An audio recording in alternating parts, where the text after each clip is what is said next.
Bayangkan, seorang bayi diburu untuk dibunuh, bukan karena kesalahan, tapi karena sebuah ramalan. Seorang raja kejam bernama Fir'aun memerintahkan setiap bayi laki-laki harus dibunuh. Tangisan ibu, jeritan bayi, menggema di seluruh Mesir. Namun, di tengah kegelapan itu, seorang ibu melakukan hal yang tak masuk akal. Ia meletakkan bayinya ke dalam sebuah peti, lalu menghanyutkannya ke sungai, dan lebih mengejutkan lagi, bayi itu justru ditemukan dan dibesarkan di istana Fir'aun sendiri. Inilah kisah Nabi Musa, sebuah takdir yang mustahil, yang akan menghancurkan kerajaan paling sombong di dunia. Di sebuah zaman yang gelap, ketika kekuasaan berada di tangan seorang raja yang kejam, namanya adalah Fir'aun. Ia bukan sekadar raja, ia mengaku sebagai Tuhan. Rakyat dipaksa tunduk. Kebenaran dibungkam.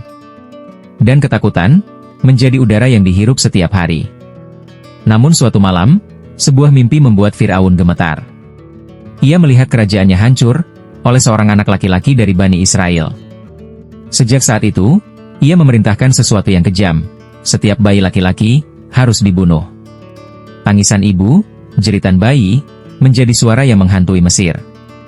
Namun, di tengah kegelapan itu, lahirlah seorang bayi yang akan mengubah sejarah.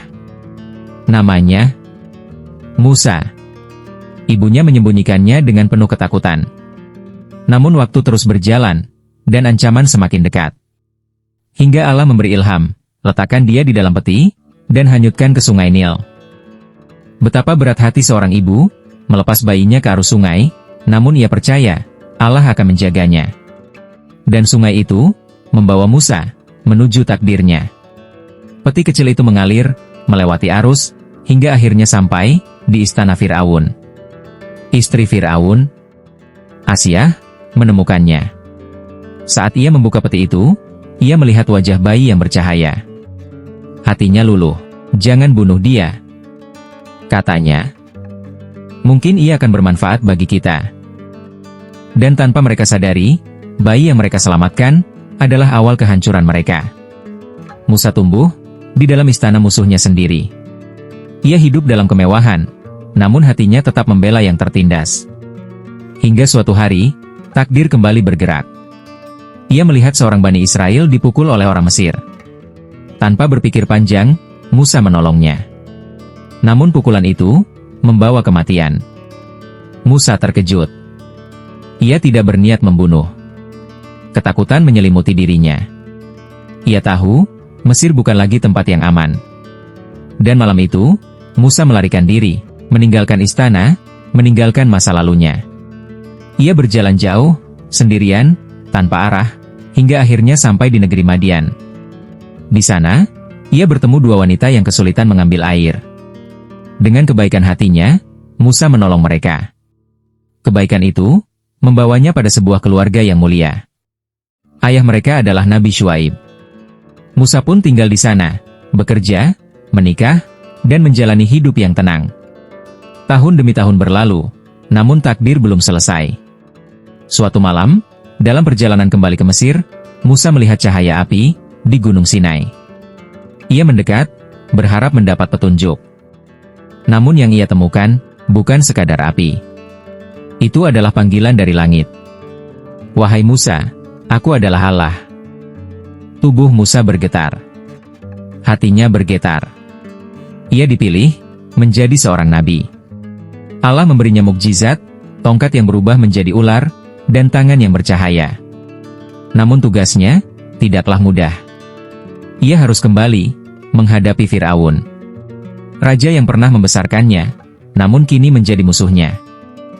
Suatu malam, dalam perjalanan kembali ke Mesir, Musa melihat cahaya api di Gunung Sinai. Ia mendekat, berharap mendapat petunjuk. Namun yang ia temukan bukan sekadar api. Itu adalah panggilan dari langit. Wahai Musa, aku adalah Allah. Tubuh Musa bergetar. Hatinya bergetar. Ia dipilih menjadi seorang nabi. Allah memberinya mukjizat, tongkat yang berubah menjadi ular, dan tangan yang bercahaya. Namun tugasnya tidaklah mudah. Ia harus kembali menghadapi Fir'aun, raja yang pernah membesarkannya, namun kini menjadi musuhnya. Musa tidak sendiri. Allah mengutus saudaranya, Harun, untuk mendampinginya, dan mereka pun kembali ke Mesir. Dengan keberanian, Musa berdiri di hadapan Fir'aun. "Berimanlah kepada Allah," katanya. Namun Fir'aun tertawa. Kesombongan telah menutup hatinya.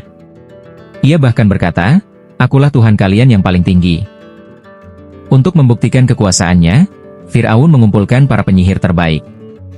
Hari itu, terjadi pertarungan besar. Tali-tali dilempar, dan tampak seperti ular. Namun Musa melemparkan tongkatnya. Dan seketika, tongkat itu berubah menjadi ular besar yang menelan semuanya. Para penyihir terdiam. Mereka tahu, ini bukan sihir. Ini adalah kebenaran. Dan di hadapan semua orang, mereka bersujud. "Kami beriman kepada Tuhan Musa." Fir'aun marah besar. Namun kebenaran tidak bisa dihentikan. Azab demi azab pun datang. Banjir besar, belalang, kutu, katak, dan air yang berubah menjadi darah. Namun setiap kali, Fir'aun tetap ingkar. Hingga akhirnya, Allah memerintahkan Musa untuk membawa kaumnya keluar dari Mesir. Malam itu, mereka berjalan diam-diam. Namun Fir'aun mengejar dengan pasukan besar. Di depan mereka, laut. Di belakang mereka, kematian. Kaum Musa panik. "Kita akan tertangkap." Namun Musa berkata, "Tidak, Tuhanku bersamaku." Allah memerintahkannya memukul laut dengan tongkatnya. Dan keajaiban terjadi. Laut terbelah. Jalan kering terbuka, di tengah air yang menjulang tinggi. Musa dan kaumnya berjalan, melewati jalan itu. Dan saat Fir'aun mencoba mengikuti, air kembali menyatu. Fir'aun tenggelam. Kesombongan akhirnya hancur. Namun perjalanan belum selesai. Di padang pasir, Bani Israel justru sering membangkang. Bahkan saat Musa pergi menerima wahyu, mereka menyembah patung anak sapi. Musa kembali, dengan kemarahan dan kesedihan. Namun ia tetap membimbing mereka, dengan sabar. Karena itulah tugas seorang nabi. Bertahun-tahun mereka berjalan, dalam ujian, dalam kesabaran, hingga akhirnya, kisah Musa menjadi pelajaran abadi. Dari seorang bayi yang dihanyutkan, menjadi nabi yang menantang kezaliman, Musa mengajarkan kita, bahwa kebenaran akan selalu menemukan jalannya. Dan pertolongan Allah akan datang pada waktu yang paling tepat.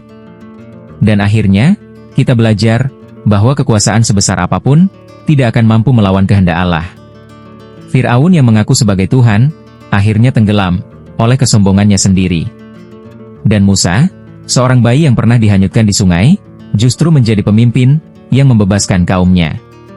Inilah bukti bahwa pertolongan Allah itu nyata, datang di waktu yang tak pernah kita duga.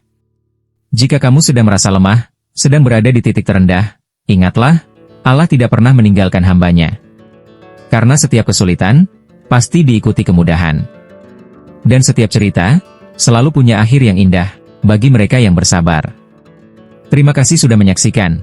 Jangan lupa like, subscribe, dan share, agar lebih banyak orang bisa mengambil pelajaran dari kisah ini. Sampai jumpa di kisah penuh hikmah berikutnya.